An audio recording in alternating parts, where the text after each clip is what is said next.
बच्चों, आपके सामने 100 शब्द प्रति मिनट गति का डिक्टेशन दे रहा हूँ। देखें, आप लिखें इस तरीके से। अध्यक्ष जी, राष्ट्रपति के अभिभाषण पर काफ़ी सदस्यों ने अपने विचार प्रकट किए हैं। राष्ट्रपति जी के अभिभाषण में राष्ट्रपति जी का अपना कोई विचार नहीं होता।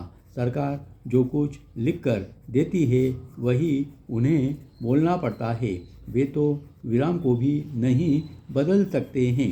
किसी भी सरकार को यह अधिकार है कि वह अपनी सफलता पर खूब खुशी मनावे, लेकिन प्रश्न यह उठता है कि जब देश की स्थिति खराब होती है तो क्या वह कांग्रेस वालों के लिए नहीं होती।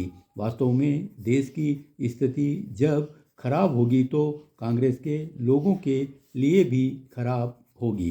महंगाई जब आसमान को छूने लगती है तो आप यह दावा नहीं कर सकते कि इससे सिर्फ दूसरे लोगों को ही हानि होगी, कांग्रेस वालों को हानि नहीं होगी। आप खुशी मना ले कि कीमतें गिरने लगी हैं, लेकिन वास्तव में हो क्या रहा है?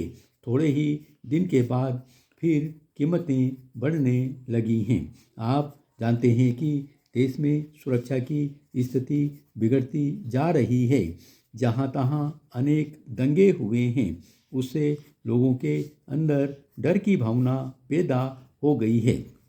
कमज़ोर वर्ग के साथ जो अत्याचार बढ़ रहे हैं उससे किसी भी समाज को सिर नीचा कर लेना पड़ेगा।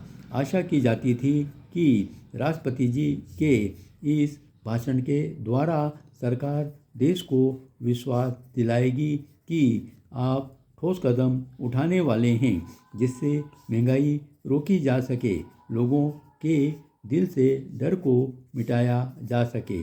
उनसे बार बार यह न कहा जाए कि देश के प्रति तुम वफादार हो, इसका प्रमाण पेश करो, लेकिन यह कुछ नहीं कहा गया।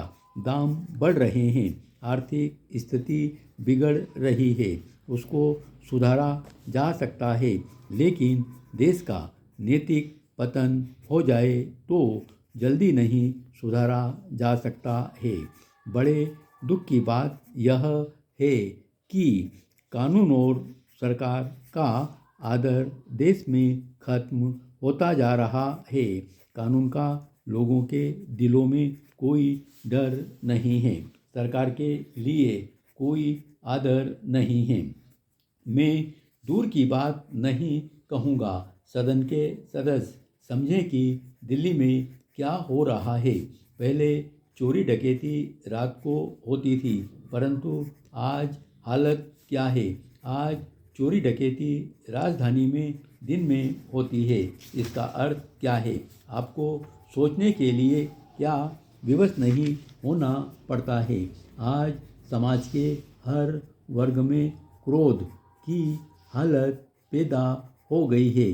क्या आपको यह मजबूर नहीं करता है कि इस पर विचार करें और सदन के सामने बताएं कि इस क्रोध को शांत करने के लिए आप कौन से कदम उठा रहे हैं?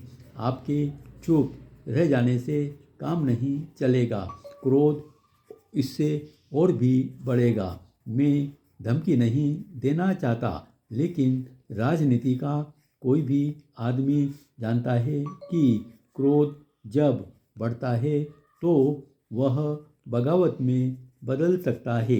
यह बड़े सौभाग्य की बात है कि यहाँ बगावत नहीं हुई है। हम देखते हैं कि जब भी कोई व्यक्ति क्रोध में बगावत करता है तो वह अपना मानसिक संतुलन खोने लगता है। अतः सभी को चाहिए कि मानसिक संतुलन नहीं खोना चाहिए। महोदय, मैं कामना करता हूँ कि नया वर्ष आप सबके लिए शुभ हो, लेकिन केवल कामना करने से ही अपनी इच्छा के अनुसार समाज में परिवर्तन नहीं किया जा सकता है।